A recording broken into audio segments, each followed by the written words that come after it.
Okay இப்போ நல்லா இருக்காச்சு.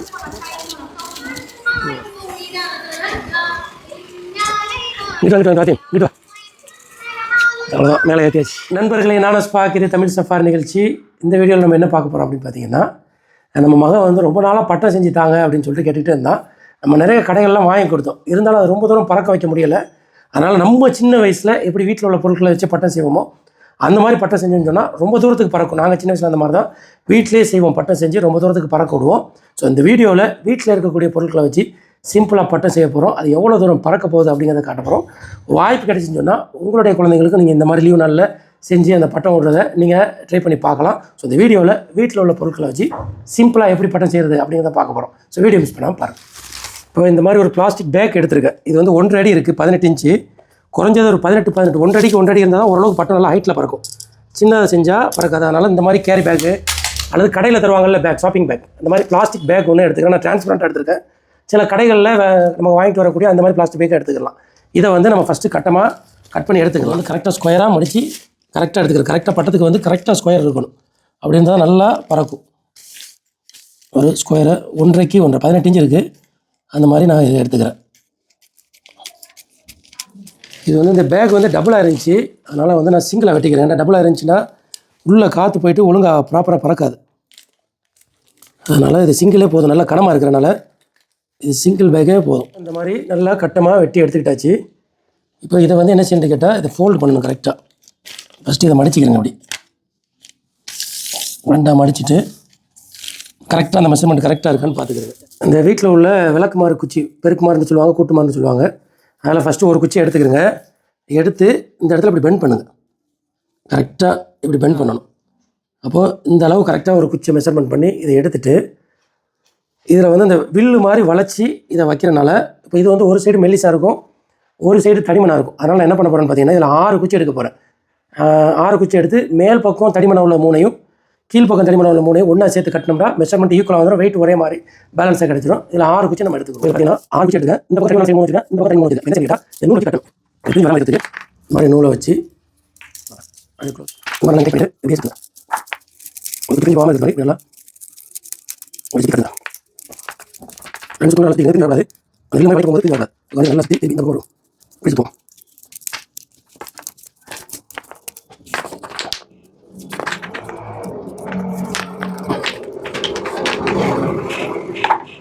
Okay இப்போ நல்லா சுற்றியாச்சு.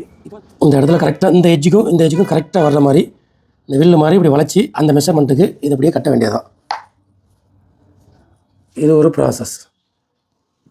இது முடிஞ்சு அடுத்து என்ன பண்ணோம்னா இந்த ஸ்ட்ரெயிட் குச்சி இப்படி இந்த ஸ்ட்ரெயிட்டாக இந்த குச்சி வந்து ஸ்ட்ரெயிட்டாக வைக்கணும். இந்த கடைசி வரைக்கும் வரணும்.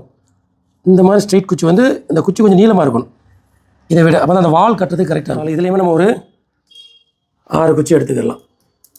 இதையுமே அந்த மாதிரி 6 குச்சி எடுத்து இதே மாதிரி பேலன்ஸ் பண்ணி குச்சியும் இதே மாதிரி எடுத்துக்கணும். மறுபடியும் எடுத்து மாதிரி கரெக்டாக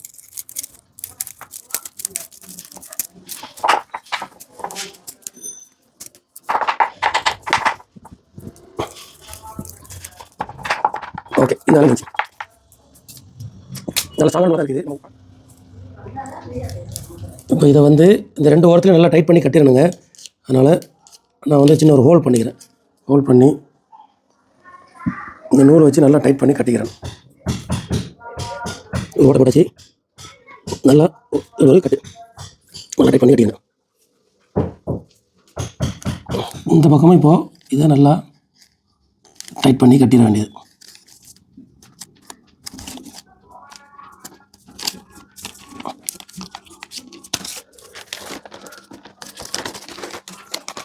இந்த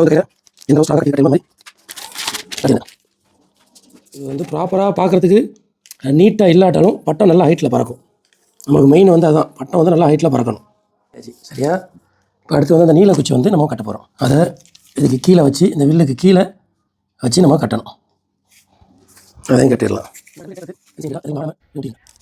மாஸ்கிங் டேப் இருந்துச்சுன்னா இது மாதிரி ஒட்டிட்டிங்கன்னா இன்னும் கொஞ்சம் நமக்கு ஈஸியாக இருக்கும்.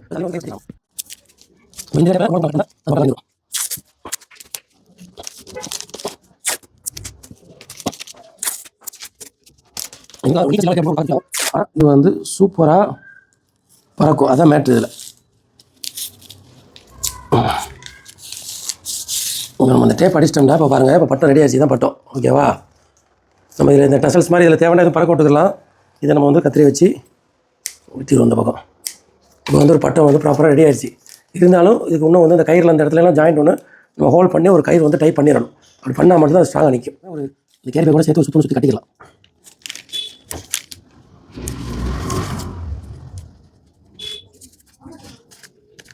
ஓகே, இப்போ பாருங்கள், இப்போ வந்து பட்டத்தில் ஃபுல்லாக டேப் போட்டு நீட்டாக பண்ணிட்டேன். இப்போ இதில் முக்கியமான இன்னொரு விஷயம் இருக்குது, சுவிட்சம் கட்டுறதுன்னு சொல்லுவோம். இந்த பட்டம் இங்கேருந்து ஒரு கயிறு ஒன்று கட்டுவோம்ல, அந்த கயிறில் தான் அந்த பட்டம் பறக்கும். அப்போ அதுக்கு மெயின் வந்து ரொம்ப கவனமாக கட்டணும். அது எந்த இடத்துல ஹோல்ட் பண்ணணுங்கிறத நான் சொல்லிடுறேன். மேல் பகுதியில் இங்கே நம்ம ஹோல் போடணுங்க, 2 ஹோல். இந்த குச்சிக்கு இந்த பக்கமும் அந்த பக்கமும் ஹோல் போடணும். இதுதான் மெயின்.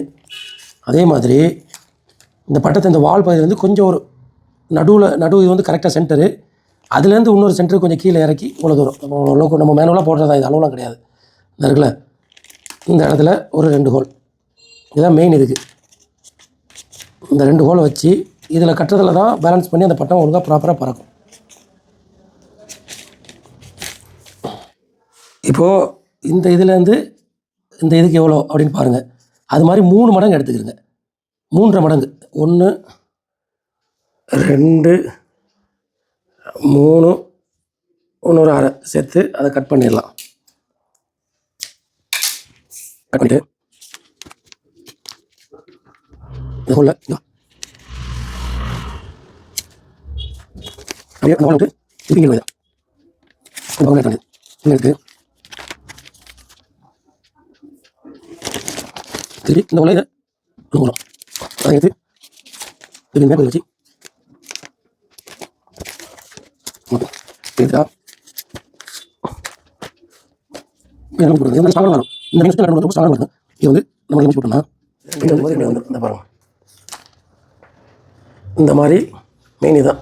இது வந்து இந்த கட்டுறது வந்து ரொம்ப மெயின். இருக்குது பார்த்தீங்களா?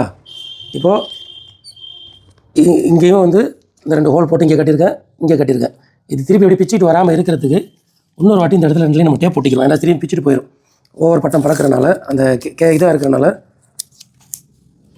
நம்ம திருப்பி எப்படி பிச்சுட்டு போகாமல் இருக்கிறதுக்காண்டி இங்கே ஒன்று நம்ம டேப் போட்டிக்கிறோம். நல்லா ஸ்ட்ராங்காக இந்த இடத்துலையும் பிச்சுட்டு வராமல் இருக்கிறதுக்காண்டி நம்ம டேப் போட்டிக்கலாம். முடிஞ்சிச்சு. இப்போ நல்லா ஸ்ட்ராங் ஆகிடுச்சு. ஓகே, இப்போ இதுக்கு வந்து சென்னையில் பறக்கிற பட்டம் மாதிரி வால் இல்லாத பட்டமாக இது பறக்க விட முடியாது. மெயினாக வந்து இதுக்கு வால் கட்டணும். துணியில் வால் கட்டினா மட்டும்தான் இது ஸ்ட்ராங்காக பறக்கும். அதனால் வீட்டில் இருக்கக்கூடிய பழைய துணியை வச்சு நம்ம வந்து இதுக்கு வந்து இதில் வால் கட்டிக்கலாம். இது ஒரு கை வச்சு இது வந்து நம்ம வாலுக்கு ஒரு 15 வாலிடும். இந்த வால் கட்டிக்கிறேன். ஒரு 4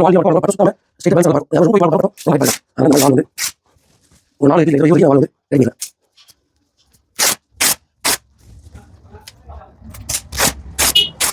சரி, ஒவ்வொரு வாழையை ஜாயின் பண்ணி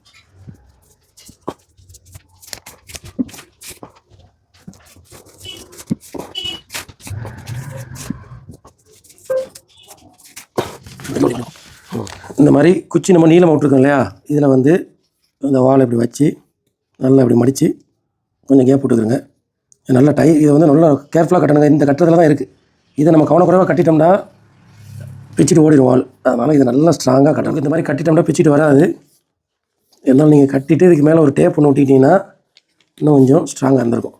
நீங்கள் கடையில் வாங்குகிற பட்டத்துக்கும் இதுக்கும் நிறைய டிஃப்ரெண்ட் இருக்குது. என்ன தான் கடையில் வாங்கி விட்டாலும் நம்ம இந்த மாதிரி வீட்டில் பிள்ளைங்களோட ஒரு நாளைக்கு லீவு நாளில் அவங்களுக்கு செஞ்சு கொடுத்து அந்த பட்டம் பறக்க போகும்போது அவங்களுக்குள்ள சந்தோஷமே வேறு. அது போக இது செஞ்சு கொடுக்கும்போது நம்முடைய அந்த மெமரிலாம் குழந்தைங்களுக்கு இருக்கும். சின்ன வயசில் நம்ம அப்பா இப்படி செஞ்சு தந்தாங்க, நம்ம அப்பா இப்படி செஞ்சு தந்தாங்க, நம்மளாம் பட்டம் விட்டோம் அப்படிங்கிறது இதெல்லாம் மறக்க முடியாத ஒரு மெமரியாக இருக்கும் குழந்தைங்களுக்கு. அதனால் குழந்தைங்களோட முடிஞ்சளவு இந்த மாதிரி வாய்ப்பு இருந்துச்சுன்னா நீங்களும் நேரம் ஒதுக்கி பண்ணுங்கள். அல்லது உங்களுக்கு தெரிஞ்ச மெத்தடில் கூட நீங்கள் செய்யுங்க. ஒவ்வொருத்தரும் ஒவ்வொரு மெத்தடில் செய்வாங்க பட்டம். உங்களுக்கு தெரிஞ்ச மெத்தடில் கூட நீங்கள் செய்யுங்க. இந்த மாதிரி முடிஞ்சளவு சின்ன சின்ன விஷயங்களில் இன்றைக்கி உள்ள காலகட்டத்துக்கு அவ்வளோதாங்க. பட்டம் ரெடி ஆகிடுச்சு. இப்போ போயிட்டு கரெக்டாக அந்த இடத்துல கயிறு நம்ம கட்டுற மெத்தடும் இருக்குது. இந்த கயிறை வந்து கரெக்டாக பேலன்ஸ் பண்ணி அவங்களுக்குள்ள கட்டி அப்போ நம்ம வந்து மாடியில் போய் நம்ம பட்டம் பறக்க விடுவோம். அதான் ஒரு கயிறு நம்ம மெயினாக இதை தான் கட்டணும்.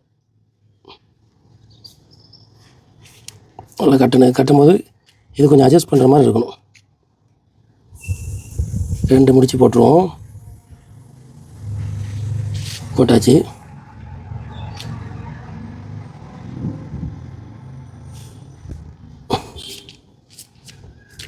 இது வந்து கொஞ்சம் முன்ன பின்ன அட்ஜஸ்ட் பண்ணிக்கிற மாதிரி இருக்கணும். ஓரளவுக்கு சென்டரில் வச்சு இந்த அளவுக்கு வச்சுக்க வேண்டியது தான். வச்சுட்டு நான் இப்போ வந்து ஓப்பன் கிரவுண்டில் பட்டம் விடுறது ஈஸி. இந்த மாதிரி மொட்டை மாடிகளில் பட்டம் விட போகும்போது கொஞ்சம் நேரம் வெயிட் பண்ணி தான் அந்த காற்று ப்ராப்பராக கிடைக்க போகும்போது தான் மேலே ஏற்றணும். பல முறை ட்ரை பண்ணி மேலே ஏறிச்சிங்க.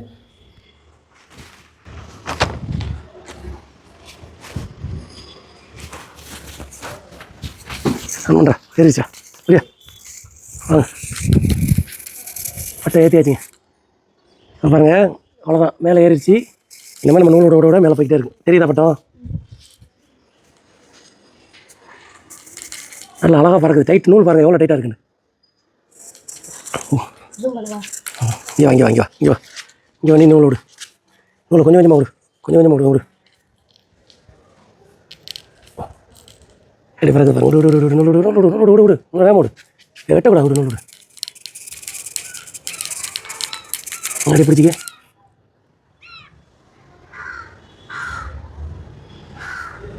அடுத்து கட்டி வச்சாச்சு. அது பாட்டில் பறந்துட்டு இருக்கு. சாயங்காலம் எடுத்துக்கலாம். ஈவினிங் ஆயிடுச்சு. மதியம் 2 மணிக்கு விட்ட பட்டம் ஈவினிங் ஆயிடுச்சு. அந்த பறக்குது பாருங்கள். மேலே அழகாக பறந்துட்டு இருக்கு. மேலே சூப்பராக பறந்துட்டு இருக்கு. 2 மணிக்கு விட்டது. இப்போ இங்கே கட்டி வச்சுருக்கேன். இந்த இருக்குது இதில் கட்டி வச்சுட்டு போனது அப்படியே பறந்துட்டு இருக்கு.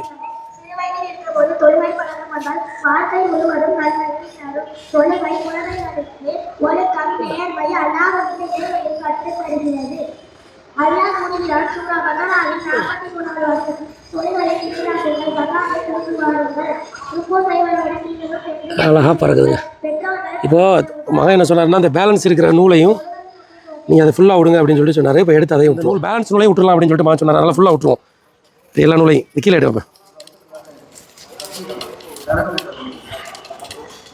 இப்படியும் விடலாம். இங்கே பாருங்க. ஆனால் இதை கவனமாக விடணும். கொஞ்சம் கேன்சல் இதாகிடுச்சிருந்தாலும் போயிடும் பட்டம். அதனால் கவனமாக விடணும். இது வேறு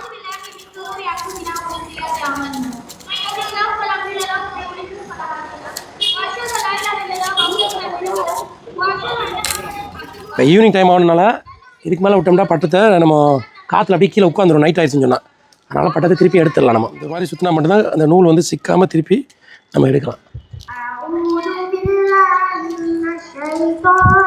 அங்கே பக்கத்து வீட்லேயும் பட்டம் விட்டுட்ருக்காங்க. பட்டம் விடுதல் அப்படிங்கிறது பார்த்திங்கன்னா ஒரு அருமையான ஒரு பொழுதுபோக்குங்க. நம்ம நாட்டில் மட்டும் இல்லாமல் உலகத்தில் பல நாடுகளில் பல 100 வருடங்களாக இந்த அருமையான விளையாட்டு இந்த பொழுதுபோக்கு நடக்குது. பொதுவாக ஒரு பொழுதுபோக்கு ஒரு விளையாட்டு அப்படின்னு சொன்னால் அது நமக்கு சந்தோஷம் தரக்கூடிய ஒரு விளையாட்டாக தான் இருக்கணும். இந்த பட்டம் விடுதலில் ஒரு சில இடங்களில் நம்ம பார்க்க முடியும். பிறருடைய துன்பத்தில் இன்பம் காணக்கூடிய ஒரு விளையாட்டு நடக்கக்கூடிய ஒரு நிகழ்வு நம்மளால் பார்க்க முடியும். பிறர் கஷ்டப்பட்டு செஞ்சு ஒரு பட்டத்தை விடுவாங்க. இவங்க பார்த்திங்கன்னா மாஞ்சா போட்டு அந்த பட்டத்தை அறுத்து விட்டு அவங்களுடைய துன்பத்தில் சந்தோஷம் அடையக்கூடிய ஒரு சில நிகழ்வுகள் சில இடங்களில் நடக்குது. நம்ம குழந்தைங்களுக்கு இந்த விஷயம்லாம் தவறு. பிறருடைய துன்பத்தில் நம்ம இன்பம் காணக்கூடாது. அவங்க கஷ்டப்பட்டு செஞ்ச பட்டத்தை நம்ம அறுத்து விட்டு அதில் சந்தோஷம் அடையக்கூடாது அப்படிங்கிற தகவலையும் நம்முடைய குழந்தைங்களுக்கு சிறு வயசுலேயே ஆழமாக பதிய வச்சிடணும். ஸோ பட்டம் விட போகும்போது அடுத்தவங்களுக்கு தொல்லை தராமல் நம்ம சந்தோஷமாக அந்த பட்டத்தை விடணும். அது போக அந்த நூலில் மாஞ்சா போட்டு அதே மாதிரி அது வந்து ஆபத்தான ஒரு நூல். அது பட்டம் அறந்து சில சமயங்களில் போகும்போது பைக்கில் போகும்போது சிலருடைய கழுத்துலாம் அறுத்து உயிரெலாம் போகக்கூடிய ஒரு நிலையெல்லாம் ஏற்பட்டுருக்கு. ஸோ பட்டம் விட போகும்போது இந்த விஷயத்துலலாம் கவனத்தில் வச்சு முடிஞ்ச அளவு பாதுகாப்பாக பிறர் மக்களுக்கும் தொல்லை இல்லாமல் நம்முடைய பொழுதுபோக்கை கழிக்கணும் அப்படிங்கிற தகவலையும் அந்த வீடியோ மூலமாக உங்களுக்கு சொல்லிக்கிறேன். அதே மாதிரி எந்த ஒரு பொழுதுபோக்காக இருந்தாலும் எந்த ஒரு விளையாட்டாக இருந்தாலும் நம்முடைய குழந்தைங்களுக்கு சொல்லிக் கொடுக்க போகும்போது அதில் உள்ள நல்லது கெட்டதுகளை சொல்லி நல்லதை மட்டும் நம்ம பயன்படுத்தணும் அப்படிங்கிற தகவலையும் நம்முடைய குழந்தைங்களுக்கு சொல்லிக் கொடுக்கணும் அப்படிங்கிற தகவலையும் சொல்லிக்கிறேன். விட்டு முடிச்சு கீழே இறக்கியாச்சு. இந்த வீடியோ நீங்கள் பார்த்துருப்பீங்க. கண்டிப்பாக இந்த வீடியோ உங்களுக்கு பிடிச்சிருக்குன்னு நினைக்கிறேன். நீங்களும் இந்த மாதிரி வீட்டில் ட்ரை பண்ணி பாருங்கள். நம்மளே செஞ்சு விடுற பட்டம் உண்மையிலே ரொம்ப சந்தோஷமாக இருக்கும். நல்லா பறந்துட்டு திருப்பி வந்துருச்சு. இது எத்தனை வாட்டி வேண்டாலும் விடலாம். திருப்பி அடுத்த சாட்டர்டே சண்டேல திருப்பி இதை பறக்க விடுவோம். இந்த வீடியோ உங்களுக்கு பிடிச்சிருந்துச்சுன்னா லைக் பண்ணுங்கள், ஷேர் பண்ணுங்கள். மற்றும் ஒரு நல்ல வீடியோவில் உங்களை சந்திக்கின்றேன்.